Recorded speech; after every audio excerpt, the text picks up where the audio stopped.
In the 23rd year of Joash son of Ahaziah king of Judah, Jehoahaz son of Jehu became king of Israel in Samaria, and he reigned 17 years.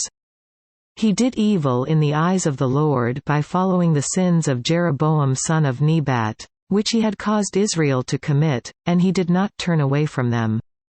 So the Lord's anger burned against Israel, and for a long time he kept them under the power of Hazael king of Aram and Ben-Hadad his son.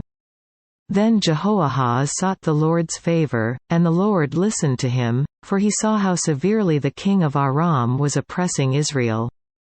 The Lord provided a deliverer for Israel, and they escaped from the power of Aram. So the Israelites lived in their own homes as they had before. But they did not turn away from the sins of the house of Jeroboam, which he had caused Israel to commit. They continued in them. Also, the Asherah pole remained standing in Samaria. Nothing had been left of the army of Jehoahaz except 50 horsemen, 10 chariots and 10,000 foot soldiers, for the king of Aram had destroyed the rest and made them like the dust at threshing time. As for the other events of the reign of Jehoahaz, all he did and his achievements, are they not written in the book of the annals of the kings of Israel? Jehoahaz rested with his fathers and was buried in Samaria. And Jehoash his son succeeded him as king.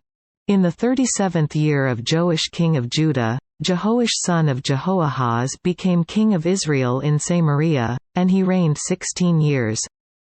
He did evil in the eyes of the Lord and did not turn away from any of the sins of Jeroboam son of Nebat, which he had caused Israel to commit. He continued in them. As for the other events of the reign of Jehoash, all he did and his achievements, including his war against Amaziah king of Judah, are they not written in the book of the annals of the kings of Israel? Jehoash rested with his fathers, and Jeroboam succeeded him on the throne. Jehoash was buried in Samaria with the kings of Israel. Now Elisha was suffering from the illness from which he died. Jehoash king of Israel went down to see him and wept over him. My father, he cried. The chariots and horsemen of Israel. Elisha said, Get a bow and some arrows, and he did so. Take the bow in your hands, he said to the king of Israel. When he had taken it, Elisha put his hands on the king's hands. Open the east window, he said, and he opened it. Shoot, Elisha said, and he shot. The Lord's arrow of victory, the arrow of victory over Aram. Elisha declared, You will completely destroy the Arameans at Aphek. Then he said, Take the arrows, and the king took them. Elisha told him, Strike the ground. He struck it 3 times and stopped. The man of God was angry with him and said, You should have struck the ground 5 or 6 times, then you would have defeated Aram and completely destroyed it.